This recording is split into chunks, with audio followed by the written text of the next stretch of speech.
आज सुधीर की 13वीं है। मेरा चित्त अशांत है। बार बार नज़र सुधीर की तस्वीर की तरफ चली जाती। पति कितना भी दुराचारी क्यों न हो, पत्नी के लिए उसकी अहमियत कम नहीं होती।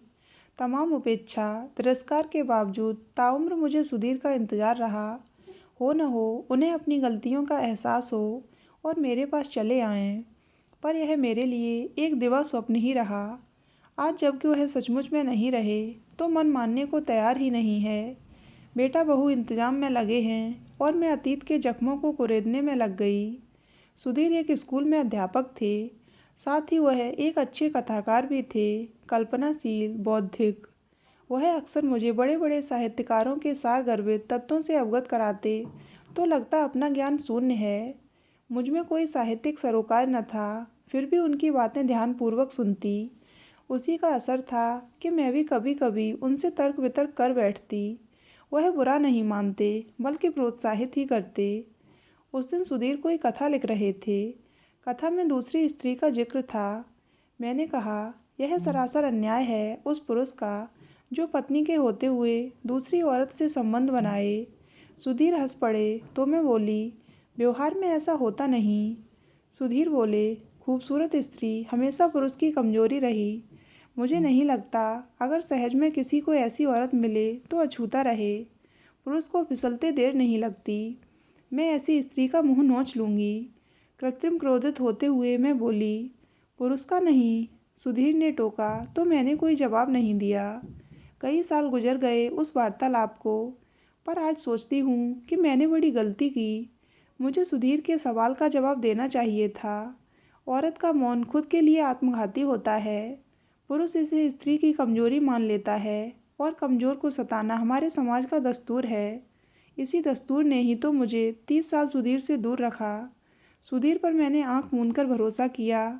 2 बच्चों के पिता सुधीर ने जब इंटर की छात्रा नम्रता को घर पर ट्यूशन देना शुरू किया तो मुझे कल्पना में भी भान नहीं था कि दोनों के बीच प्रेमांकुर पनप रहे हैं। मैं भी कितनी मूर्ख थी कि बगल के कमरे में अपने छोटे छोटे बच्चों के साथ लेटी रहती, पर एक बार भी नहीं देखती कि अंदर क्या चल रहा है। कभी गलत विचार मन में पनपे ही नहीं। पता तब चला जब नम्रता गर्भवती हो गई और एक दिन सुधीर अपनी नौकरी छोड़कर रांची चले गए। मेरे सिर पर तब दुखों का पहाड़ टूट पड़ा। 2 बच्चों को लेकर मेरा भविष्य अंधकारमय हो गया। कहाँ जाऊँ, कैसे कटेगी जिंदगी, बच्चों की परवरिश कैसे होगी। लोग तरह तरह के सवाल करेंगे तो उनका जवाब क्या दूंगी। कहेंगे कि इसका पति लड़की लेकर भाग गया। पुरुष पर जल्दी कोई दोष नहीं मरता, उन्हें मुझ में ही खोट नजर आएगी। कहेंगे कि कैसी औरत है जो अपने पति को संभाल न सकी। अब मैं उन्हें कैसे समझाऊं कि मैंने स्त्री धर्म का पालन किया। बनारस रहना मेरे लिए मुश्किल हो गया। लोगों की सशंकित नज़रों ने जीना मुहाल कर दिया। असुरक्षा की भावना के चलते रात में नींद नहीं आती। दोनों बच्चे पापा को पूछते। इस बीच भैया आ गए। उन्हें मैंने ही सूचित किया था। आते ही हम दोनों को खरी खोटी सुनाने लगे। मुझे जहाँ लापरवाह कहा वहीं सुधीर को लंपट। मैं लाख कहूँ कि मैंने उन पर भरोसा किया। अब कोई विश्वासघात पर उतारू हो जाए तो क्या किया जा सकता है। क्या मैं उठ कर उनके कमरे में झांकती कि वह क्या कर रहे हैं। क्या यह उचित होता। उन्होंने मेरे पीठ में छुरा घोंपा। यह उनका चरित्र था पर मेरा नहीं जो उन पर निगरानी करूं। तो भुगतो अब। भैया गुस्साए। भैया ने भी मुझे नहीं समझा। उन्हें लगा मैंने गैर जिम्मेदारी का परिचय दिया है। पति को ऐसे छोड़ देना मूर्ख स्त्री का काम होता है। मैं रोने लगी। भैया का दिल पसीज गया। जब उनका गुस्सा शांत हुआ तो उन्होंने रांची चलने के लिए कहा। देखता हूँ कहाँ जाता है, भैया बोले। हम रांची आए। यहाँ शहर में मेरे एक चचेरे भाई रहते थे। मैं वहीं रहने लगी। उन्हें मुझसे सहानुभूति थी। भरसक उन्होंने मेरी मदद की। अंततः एक दिन सुधीर का पता चल गया। उन्होंने नम्रता से विवाह कर लिया था। सहसा मुझे विश्वास नहीं हुआ सुधीर इतने नीचे तक गिर सकते हैं। उस रोज़ भैया भी मेरे साथ जाना चाहते थे पर मैंने मना कर दिया। बेवजह बहसा बहसी हाथापाई का रूप ले सकता था। घर पर नम्रता मिली। देखकर मेरा खून खौल गया। मैं बिना इजाज़त घर में घुस गई। उसमें आंख मिलाने की भी हिम्मत न थी। वह नज़रें चुराने लगी। मैं उस पर बरस पड़ी। मेरा घर उजाड़ते हुए तुम्हें शर्म नहीं आई। उसकी निगाहें झुकी हुई थीं। चुप क्यों हो? तुमने तो सारी हदें तोड़ दी, रिश्तों का भी ख्याल नहीं रहा। यह आप मुझसे क्यों पूछ रही हैं? उन्होंने मुझे बरगलाया। आज मैं न इधर की रही न उधर की। उसकी आंखें भर आईं। एकाएक मेरा हृदय परिवर्तित हो गया। मैं विचार करने लगी, इसमें नम्रता का क्या दोष? जब दो बच्चों का पिता अपनी मर्यादा भूल गया तो वह बेचारी तो अभी नादान है। गुरु मार्गदर्शक होता है, अच्छे बुरे का ज्ञान कराता है, पर यहाँ गुरु ही शिष्या का शोषण करने पर तुला है। सुधीर से मुझे घिन आने लगी और खुद पर शर्म भी। कितना फर्क था दोनों की उम्र में। सुधीर को इसका भी ख्याल नहीं आया। इस कदर कामोन्मत्त हो गया था कि लाज शर्म मान सम्मान सबको लात मारकर भाग गया। कायर बुजदिल। मैंने मन ही मन उसे लताड़ा। तुम्हारी उम्र ही क्या है? कुछ सोचकर मैं बोली, बेहतर होगा तुम अपने घर चली जाओ और नए सिरे से ज़िंदगी शुरू करो। अब संभव नहीं। क्यों? मुझे आश्चर्य हुआ। मैं उनके बच्चे की माँ बनने वाली हूँ। तो क्या हुआ? गर्भ गिराया भी तो जा सकता है। सोचो तुम्हें सुधीर से मिलेगा क्या? उम्र का इतना बड़ा फासला, उस पर रखेल की संज्ञा। मुझे सब मंजूर है क्योंकि मैं उनसे प्यार करती हूँ। यह सुनकर मैं तिलमिला कर रह गई, पर संयत रही। अभी अभी तुमने कहा कि सुधीर ने तुम्हें बरगलाया है, फिर यह प्यार मोहब्बत की बात कहाँ से आ गई? जिसे तुम प्यार कहती हो वह महज शारीरिक आकर्षण है। एक दिन सुधीर का मन तुमसे भी भर जाएगा तो किसी और को ले आएगा। अरे जिसे दो अबोध बच्चों का ख्याल नहीं आया, वह भला तुम्हारा क्या होगा? मैंने नम्रता को भरसक समझाने का प्रयास किया। तभी सुधीर आ गया। मुझे देखकर वह सकपकाया। बोला, तुम यहाँ? हाँ मैं यहाँ। तुम जहन्नुम में भी होते तो मैं तुम्हें खोज लेती। इतनी आसानी से नहीं छोड़ूंगी। मैंने तुम्हें अपने से अलग ही कब किया था? सुधीर ने रिटाई की। बेशर्मी कोई तुमसे सीखे, मैं बोली। इन सब के लिए तुम जिम्मेदार हो। मैं चीखी। मैंने कहा था इसे लाने के लिए। नम्रता की तरफ इशारा करते हुए मैं बोली, मेरे पर तुम्हारी बेरुखी का नतीजा है। 24 घंटे क्या सारी औरतें अपने मर्दों की आरती उतारती रहती हैं? साफ साफ क्यों नहीं कहते कि तुम्हारा मन मुझसे भर गया? जो समझो, पर मेरे लिए तुम अब भी वैसी ही हो, मेरी पत्नी हो। मैं पत्नी हूँ तो यह कौन है? यह भी पत्नी है। पत्नी नहीं, रखेल। जवान को लगाम दो, सुधीर तने ऊंचे स्वर में बोले। यह सब उनका नम्रता के लिए नाटक था। मुझे नहीं मालूम था कि तुम इतने बड़े पाखंडी हो। तुम्हारी सोच बौद्धिकता सिर्फ दिखावा है। असल में तुम नाली के कीड़े हो। मैं उठने लगी। याद रखना, तुमने मेरे विश्वास को तोड़ा है। तुम इसके साथ कभी सुखी नहीं रहोगे। भर्राए गले से कहते हुए मैंने फिर पीछे मुड़कर नहीं देखा और भरे कदमों से घर आ गई। इस बीच मैंने परिस्थितियों से मुकाबला करने का मन बना लिया था। सुधीर मेरे चित्त से उतर चुका था। रोने गिड़गिड़ाने या फिर किसी पर आश्रित रहने से अच्छा है मैं खुद अपने पैरों पर खड़ी हो जाऊं। बेशक भैया ने मेरी मदद की, मगर मैंने भी अपने बच्चों के भविष्य के लिए भरपूर मेहनत की। इसका मुझे नतीजा भी मिला।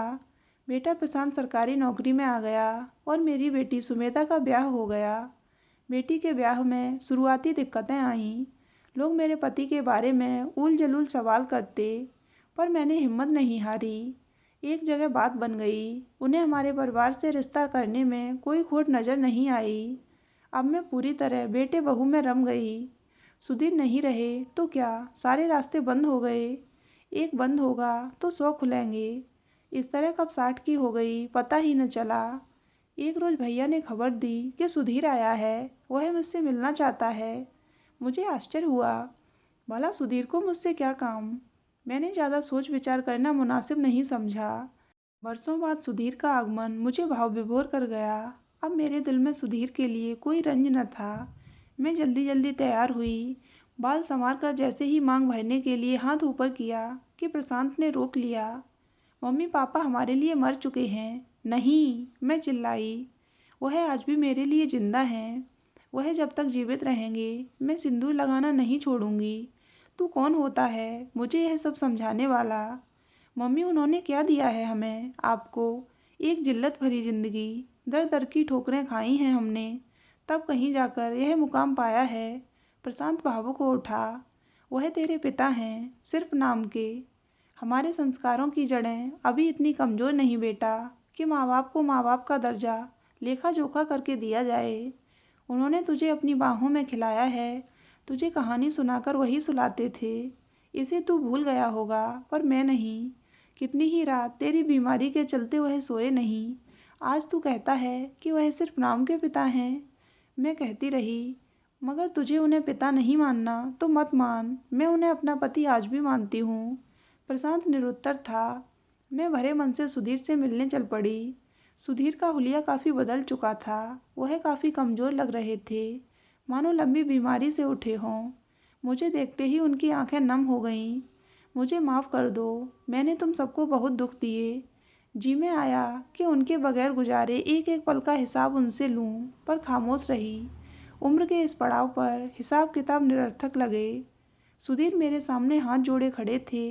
इतनी सज़ा काफ़ी थी। गुजरा वक्त लौट कर आता नहीं, पर सुधीर अब भी मेरे पति थे। मैं अपने पति को और जलील नहीं देख सकती। बातों बातों में भैया ने बताया कि सुधीर के दोनों गुर्दे खराब हो गए हैं। सुनकर मेरे कानों पर विश्वास नहीं हुआ। बरसों बाद सुधीर आए भी तो इस स्थिति में। कोई औरत विधवा होना नहीं चाहती, पर मेरा वैधव्य आसन्न था। मुझसे रहा न गया। उठकर कमरे में चली आई। पीछे से भैया भी चले आए। शायद उन्हें आभास हो गया था। मेरे सिर पर हाथ रखकर बोले, इन आंसुओं को रोको। मेरे बस में नहीं। नम्रता दवा के पैसे नहीं देती। वह और उसके बच्चे उसे मारते पीटते हैं। बाप पर हाथ छोड़ते हैं। क्या करोगी? ऐसे रिश्तों की यही परिणति होती है। भैया के कथन पर मैं सुबकने लगी। भैया सुधीर से कहो वह मेरे साथ ही रहें। मैं उनकी पत्नी हूँ। भले ही हमारा शरीर अलग हुआ हो, पर आत्मा तो एक है। मैं उनकी सेवा करूँगी। मेरे सामने दम निकलेगा तो मुझे तसल्ली होगी। भैया कुछ सोच विचार कर बोले, प्रशांत तैयार होगा? वह कौन होता है हम पति पत्नी के बीच में ऐतराज़ जताने वाला? ठीक है, मैं बात करता हूँ। सुधीर ने साफ मना कर दिया। मैं अपने गुनाहों का प्रायश्चित करना चाहता हूँ। मुझे जितना तिरस्कार मिलेगा, मुझे उतना ही सुकून मिलेगा। मैं इसी का हकदार हूँ। इतना बोलकर सुधीर चले गए। मैं बेबस कुछ भी न कर सकी। आज भी वह मेरे न हो सके। शांत जल में कंकड़ मारकर सुधीर ने टीस दर्द ही दिया। पर आज और कल में एक फ़र्क था। बरसों इस आस में मांग भरती रही कि अगर मेरे सतीत्व में बल होगा तो सुधीर जरूर आएंगे। वह लौटे, देर से ही सही। उन्होंने मुझे अपनी अर्धांगिनी होने का एहसास कराया तो पति पत्नी का संबल होता है, और आज वह संबल भी चला गया।